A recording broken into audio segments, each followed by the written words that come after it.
Bupati Kolaka Timur penyuap Ardian Nurfianto dituntut 4 tahun penjara. Jakarta, CNN Indonesia. Bupati Kolaka Timur nonaktif Andi Meria Nur dituntut dengan pidana 4 tahun penjara dan denda sebesar 200 juta rupiah subsidi 5 bulan kurungan. Andi Meria dinilai jaksa KPK telah terbukti menyuap sejumlah pihak dengan uang sebesar 3,405 miliar rupiah terkait pengurusan pinjaman dana pemulihan ekonomi nasional, PEN, pemerintah Kabupaten, Pemkab Kolaka Timur, menjatuhkan pidana oleh karena itu berupa pidana penjara selama 4 tahun dan denda 200 juta rupiah subsidi 5 bulan kurungan, ujar jaksa KPK Asril saat membacakan amar tuntutan di Pengadilan Tipikor Jakarta Pusat, Rabu, 26/10. Dalam menjatuhkan tuntutan ini, jaksa mempertimbangkan sejumlah hal yang memberatkan dan meringankan.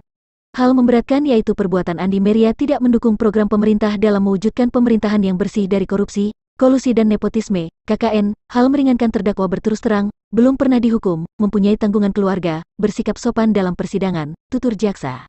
Andi Meria bersama-sama dengan adik Bupati Muna, Sulawesi Tenggara, Laode Muhammad Rusman Emba, LM Rusdianto Emba, terbukti menyuap mantan Direktur Jenderal Bina Keuangan Daerah Kementerian Dalam Negeri, Kemendagri, Muhammad Ardian Nurfianto dengan uang sebesar 1,5 miliar rupiah.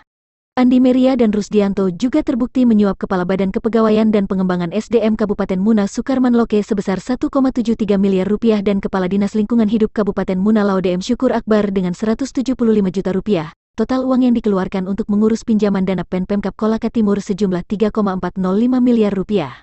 Pemkab Kolaka Timur awalnya mengajukan pinjaman dana PEN sebesar 350 miliar rupiah. Namun, Pemkab Kolaka Timur disebut sulit mendapat pinjaman karena berada di urutan ke-48. Dengan bantuan Ardian, akhirnya Pemkab Kolaka Timur mendapat pinjaman dana PEN sebesar 151 miliar rupiah. Atas perbuatannya, Andi Meria dinilai terbukti melanggar pasal 5 ayat 1 huruf A Jo pasal 55 ayat 1 pertama KUHP Jo pasal 64 ayat 1 KUHP.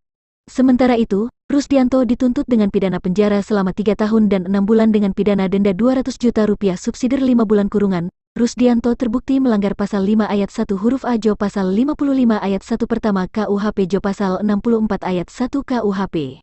Sukarman Loke selaku penerima suap dituntut dengan pidana 6 tahun penjara dan denda 200 juta rupiah subsidi 5 bulan kurungan. Sukarman juga dituntut membayar uang pengganti sejumlah 1,73 miliar rupiah dikurangi dengan yang telah disetor ke KPK sebesar 550 juta rupiah, sehingga masih tersisa 1,18 miliar rupiah.